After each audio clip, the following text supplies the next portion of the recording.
Kita di sini dikendalikan oleh kurikulum yang diatur oleh negara dan kita tunduk pada itu. Dan semua konflik agraria dimulai dengan penipuan bahwa hak milik lebih tinggi daripada hak garap. Dari mana logika itu?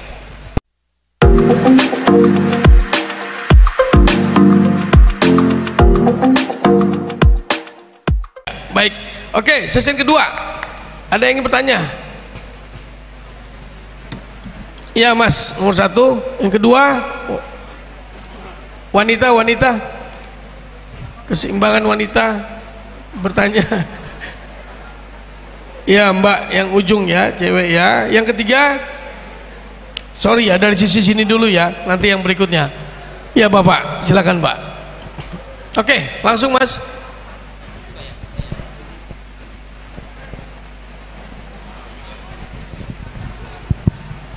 Langsung. Ya Mas. Ya. Sorry. Sana. Mic-nya agak dekat. Oke, assalamualaikum warahmatullahi wabarakatuh. Mungkin sebelum saya mulai, Bung, untuk sedikit menghuningkan cipta untuk pejuang kebenaran dari Bojonegoro, yaitu Tirto Adi Suryo. Menghundingkan cipta dimulai.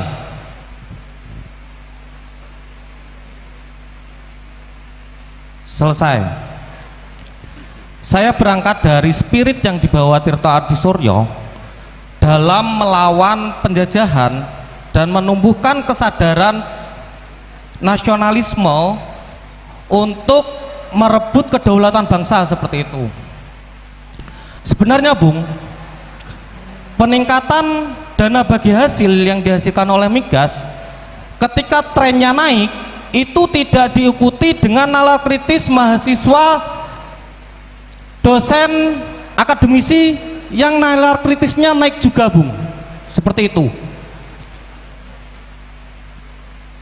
Nah, di sini Bung, yang perlu kita garis bawahi, ketika ketidakmampuan pemerintah untuk membelanjakan keuangan daerah, ternyata tidak ada akademisi, mahasiswa yang menyuarakan hal-hal yang notabene untuk menyuarakan kepentingan rakyat seperti itu. Sisanya bahkan beberapa tahun yang lalu itu sisa uang belanja itu didepositokan Bung, cukup info saja seperti itu. Selanjutnya, sebenarnya kalau ngomong sopan santun atau etika, mahasiswa akademisi kita itu di Bojonegoro itu sangat menjunjung tinggi sopan santun. Kenapa? Mengkritik pemerintah daerah saja tidak.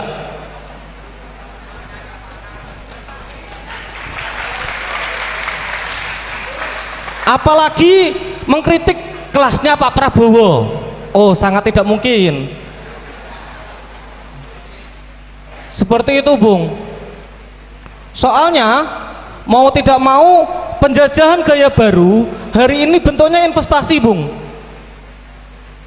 Kita masyarakat Bojonegoro menjadi korban investasi yang dilakukan oleh orang-orang Jakarta. Satu, ada Exxon. Ini mau berdiri Danone, pabrik aqua yang akan menguras air bersih ketika musim kemarau. Beberapa daerah masih membutuhkan. Terima kasih Bung Diki, waktunya sekian dari saya. Wallahu muwaffiq ila aqwamit thoriq. Enggak konflik, enggak asik. Wassalamualaikum warahmatullahi wabarakatuh. Waalaikumsalam warahmatullahi wabarakatuh. Oke, yang kedua tadi wanita ya.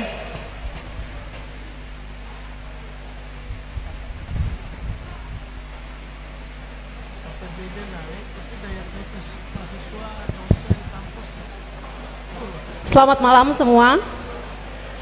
Selamat malam semua. Malam. Nah, gitu dong. Sebelumnya, assalamualaikum warahmatullahi wabarakatuh.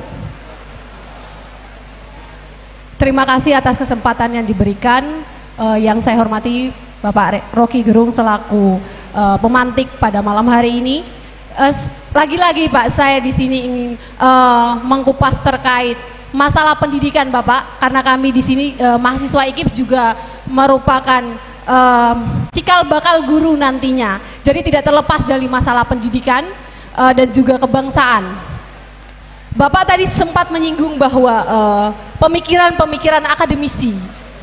Bapak sesungguhnya ada kemudian yang tidak Bapak sebutkan tadi, yaitu sistem-sistem kita yang mana 10 dekade ini terus berganti.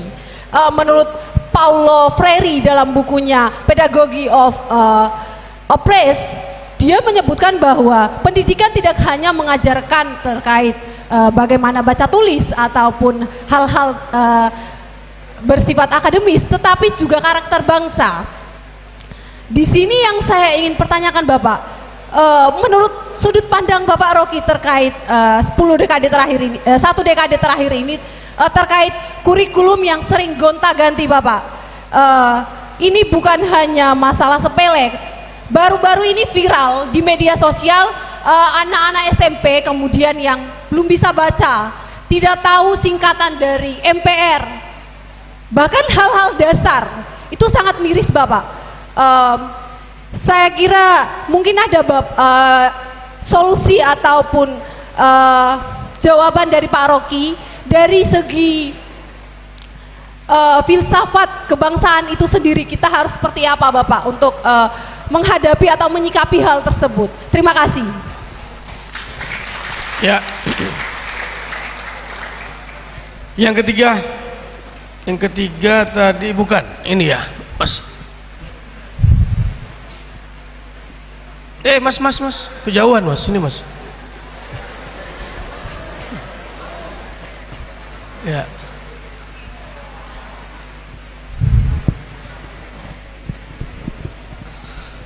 Ini Pak.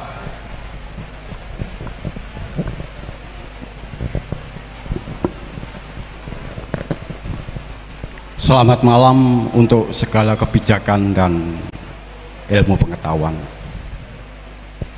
Saya Bang Rocky. Menyebut nama saya Agung DP, kapasitas buruh tani. Jelas buruh tani. KTP saya memang berbunyi buruh tani. Satu hal yang memantik grammar kecemasan saya pada malam hari ini adalah ada satu kata kebangsaan, di mana itu pasti akan menyebut pada suatu sudut keadaan atau sifat. Saya mendudukkan diri sebagai buruh tani, artinya saya akan membuat suatu penggambaran dengan memegang satu prinsip: jika ingin sesuatu tumbuh subur, sesuatu itu harus dengan tekun dibajak dan disiangi. Itu prinsip kami kan begitu. Nah, ada satu metafor yang ini artinya nanti akan berhubungan dengan etik kekuasaan. Saya sebagai buruh tani mengenal betul hari-hari kami harus menaruh harapan sekaligus kecemasan, di mana kami harus memulai menanam dan mengharapkan panen tiba. Tetapi di kanan kiri kami begitu banyak kupu-kupu terbang. Mungkin saja bagi orang akan melihatnya bahwa kupu-kupu adalah sesuatu yang indah, tetapi bagi kami mengenal betul bahwa kupu-kupu ini akan hinggap pada daun-daun kami dan akan menggugurkan daun-daun itu setelah dia bertelur di situ dan meninggalkan ulat-ulat, dan itu akan terus berulang-ulang menggagalkan panen kami. Dan harapan ini, kupu-kupu ini yang kami sebut selama ini adalah pemerintah. Kami tidak punya kekuatan untuk melawan itu. Kami berada pada satu kutukan kedunguan. tentang kupu-kupu. Suatu ketika saya ingin membaca satu karya sastra lama di mana ditulis oleh James M. Cain tahun 1947 dengan judul The Butterfly. Ada perkawinan incest di sana, berlatar belakang pertanian. Saya memaknainya sama. Ada pergulatan yang luar biasa bagi kami pemilih tanah sah kami ini, yang setiap hari hasil panen kami ketika kami panen dipamerkan dalam satu statistik, wah ini keberhasilan pemerintah. Tetapi ketika kami tidak mendapatkan pupuk, ketika kami gagal panen, kemana pemerintah hadir? Dan itu akan terus berulang-ulang di tanah kami. Itu berulang-ulang di negara kami. Bang Rogi, saya selalu setia duduk di sebelah kiri atau berdiri sebelah kiri. Karena dengan begitu saya memiliki sikap yang tegas bahwa ketika ada pemerintah, di sini kami rakyat. Satu hal yang sebenarnya sekaligus ingin supaya malam ini menjadi malam yang bernas seperti padi yang kami harapkan selalu panen. Ajarkan kepada kami ini untuk lebih berani. Ajarkan kepada kami untuk mendapatkan tuah.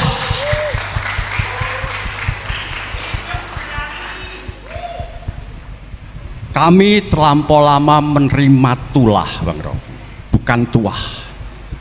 Asimat kami selama ini, mungkin kami terlampau lama diberi dongeng bahwa kami harus patuh kepada satu nilai, di mana diceritakan tentang Lingga dan Yoni, simbol Dewa Siwa dan Dewi Umani.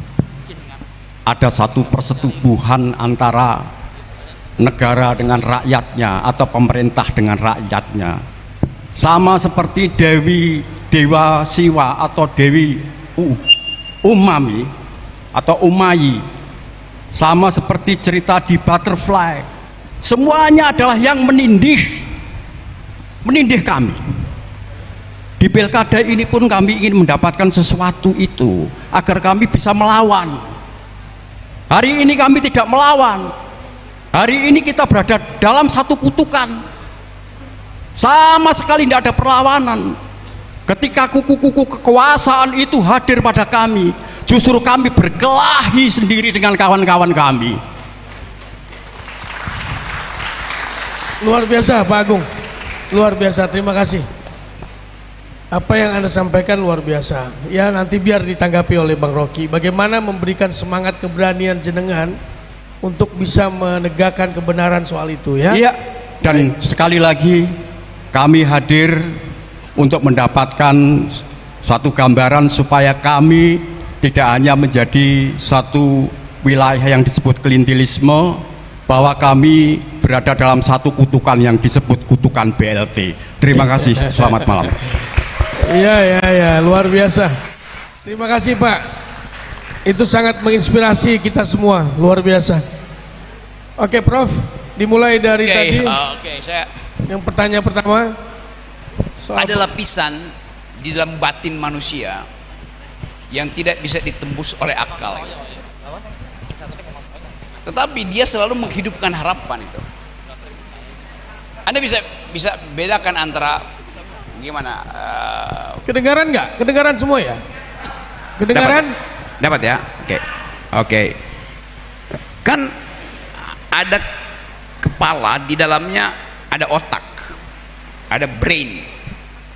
Aktivitas otak itu menghasilkan pikiran yang kita sebut mind.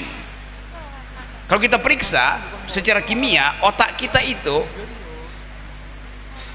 dipicu oleh faktor luar, lalu diproses secara kimia. Itu ada lompatan listrik di situ, lalu dia berproses menimbulkan pikiran. Tetapi pikiran itu baru disebut pikiran kalau dia diolah secara rasional. Jadi ada 3 elemen di kepala kita: brain yang adalah benda mati, mind yang merupakan reaksi mental kita karena ada impuls material dari luar, tetapi ada fasilitas ketiga itu mengatur mind itu supaya dia menjadi argumen. Bisa dapat poin itu ya? Saya bisa bedah otak, tapi saya tidak mungkin membuat otak itu bisa berpikir lebih cepat. Kalau impuls dari luar itu nggak ada, ya otak ya berhenti bekerja. Jadi universitas dimaksudkan untuk memicu otak kita menghasilkan mind, pikiran, tetapi yang dituntun oleh reason, oleh logics. Itu yang kita sebut sebagai kemampuan intelektual. Jadi seseorang disebut mampu berpikir secara intelektual, tidak perlu dia punya ijazah doktor, tapi dia mampu untuk menghasilkan reasoning yang diakibatkan oleh kuriositas dia tentang keadaan. Semua pemimpin revolusioner mulai dengan cara itu. Bisa dapat ya masalah itu kan. Jadi orang sekarang lagi banyak studi tentang neuroscience, neurophilosophy, cognitive science, psychological mode of thought. Tetapi bagi mereka seperti Pak Petani itu yang langsung berhadapan dengan problem, otomatis dihidupkan harapan, dihidupkan keinginan bahkan untuk memberontak. Mahasiswa juga begitu. Kritisisme itu muncul karena ada impuls dari luar lalu dibandingkan di dalam. Nah, itu yang kita sebut sebagai kemampuan intelektual. Tadi disebutkan seseorang yang mampu untuk menghasilkan kurikulum yang disebut pedagogi of the oppressed dari orang yang namanya siapa tadi? Paulo Freire, yang menjadi pikiran utama ketika kampus-kampus di Amerika menghidupkan harapan tentang perubahan. Semuanya baca Paulo Freire, The New Left. Kita di sini dikendalikan oleh kurikulum yang diatur oleh negara dan kita tunduk pada itu. Jadi kemampuan kita untuk mendialektisir persoalan dibatasi oleh 1, kurikulum standar, 2, feudalisme yang masih ada dalam kabinet, 3, amplop yang beredar setiap kali ada pilkada. Nah, ini 3 penyakit yang menyebabkan kita tidak bisa berpikir utuh. Kita mengeluhkan keadaan, kita menginginkan perubahan, tetapi organisasi untuk menghasilkan itu, BEM dikendalikan, partai politik dikendalikan, LSM dibujuk pakai amplop. Jadi kita kenali masalah itu. Itu pentingnya organisasi. Itu pentingnya kemampuan untuk setiap saat kita evaluasi gerakan kita sampai di mana, posisi kita dalam upaya melakukan perubahan diganggu oleh kawan seiring kita. Ya biarin aja kan. Buat apa? Jadi sekali Anda mendalilkan perubahan, Anda tempuh itu. Jadi kalau masih berkeluh kesah, ya udah itu yang kita sebut kondisi risiko yang udah kita hitung seharusnya tuh. Jadi saya lebih percaya bahwa tanah itu diberikan oleh alam bagi mereka yang mengolahnya tuh. Tanah tidak diberikan hanya untuk disertifikat. Itu artinya setiap sertifikasi menyebabkan tanah itu punya nilai ekonomis. Satu waktu saya alami hal yang sama. Saya punya kebun, saya bikin rumah di atas bukit. Lalu datang investor, saya digusur karena dianggap tanah saya itu statusnya garapan, sementara dia statusnya hak milik. Lalu saya bertengkar di situ. Dia bilang hak saya lebih tinggi, hak milik. Pak Rocky harusnya naikkan statusnya jadi hak milik. Saya bilang saya hanya mau menggarap, saya nggak mau memiliki. Kenapa hak milik dianggap lebih tinggi dari hak garap? Karena ada nilai ekonominya. Padahal pilihan orang bisa macam-macam. Kalau saya hanya ingin menggarap, ngapain saya mesti tingkatkan jadi hak milik? Kan dasar pikirannya begitu kan. Tapi kita dibiasakan untuk melihat bahwa hak milik lebih tinggi daripada hak garap. Itu kurang ajar namanya tuh. Dasarnya itu. Dan semua konflik agraria dimulai dengan penipuan bahwa hak milik lebih tinggi daripada hak garap. Dari mana logika itu? Untuk membeli hak milik Anda mesti garap dulu. Jadi kalau dia tidak membeli dari penggarap, dia tidak mungkin dapat hak milik. Hak milik itu bukan abstrak. Jadi saya menerangkan itu di dalam wilayah akademis, tetapi selalu kita kalah karena harus berhadapan dengan orang yang modalnya kuat. Nah, kita mulai mengenali bahwa masalah agraria di pemerintahan Pak Prabowo berikut ini akan jadi sangat besar tuh. Di mana-mana kita lihat ada konflik agraria, dan itu potensi untuk menghasilkan perubahan sebetulnya. Jadi kalau ada konflik, biarkan konflik itu tumbuh secara natural, dinegosiasikan dengan pengacara, usir aja pengacaranya. Tapi mesti ada risiko yang kita ambil. Nah, risiko itu ditanggung oleh kemampuan kita berorganisasi. Hanya organisasi yang memungkinkan kita bertumbuh secara berkualitas di dalam perjuangan ideologis, nggak ada cara lain. Jadi sekali lagi, semua yang kita dibicarakan tadi itu saya pahami sebagai kegelisahan kita. Sekarang pertanyaannya, kemana kegelisahan itu hendak disalurkan? Harusnya pada partai politik yang beroposisi, tapi kelihatannya nggak ada yang beroposisi. Nasdem mengambil jalan tidak masuk di kabinet, saya pikir dia beroposisi. Ternyata kata Pak Surya Paloh, kami tidak ada di dalam kabinet, tapi kami mendukung sepenuhnya pemerintahan baru. Bagaimana logikanya coba? Tidak ada di kabinet, harusnya beroposisi bukan mendukung. Jadi dari situ kita lihat bagaimana mental yang kita sebut leader akhirnya berubah jadi dealer. Kan itu dasarnya. Nah, hal semacam ini yang ingin kita kembalikan, bahwa filsafat kebangsaan hendak menertibkan kembali pikiran bahwa berbangsa itu dasarnya karena ada perbedaan. Mengapa kita sebut satu bangsa? Karena kita berbeda suku, maka diperlukan persatuan. Jadi ide persatuan itu hanya boleh dihasilkan selama kita menghargai ide perbedaan. Karena kita berbeda-beda, maka diperlukan persatuan. Tapi pemimpin mengatakan demi persatuan tidak boleh ada perbedaan. Ini bahayanya. Jadi sekali lagi kita belajar di sini untuk mendalilkan sesuatu, bahwa dalil itu akhirnya harus kita perjuangkan di jalan. Itu namanya demonstrasi, dan mahasiswa berhak untuk mengucapkan dalilnya di luar mimbar akademis, yaitu di jalan, poster, spanduk, demonstrasi. Kan itu mesti kita biasakan, sebab kalau kita berhenti melakukan itu, semua hal akan kembali pada keinginan birokrasi itu. Bukan saya mendorong Anda berdemonstrasi, saya disebut provokator, tetapi itu memang hak untuk menghasilkan, untuk menggedor, wake up call. Jadi saya kasih ilustrasi, misalnya kan ini banyak baliho tentang pilkada kan. Kalau Anda nggak suka, Anda berhak untuk memutar baliho itu. Kan di belakangnya kosong kan, tulis saja di situ, kami tidak setuju dengan pembagian kekayaan yang hanya menyebabkan kondisi kemakmuran Bojonegoro itu dihisap ke pusat. Tinggal diputar begini balihonya, tulis saja. Apakah itu merusak kota? Tidak, karena kita memakai baliho yang resmi dari si calon. Gampang.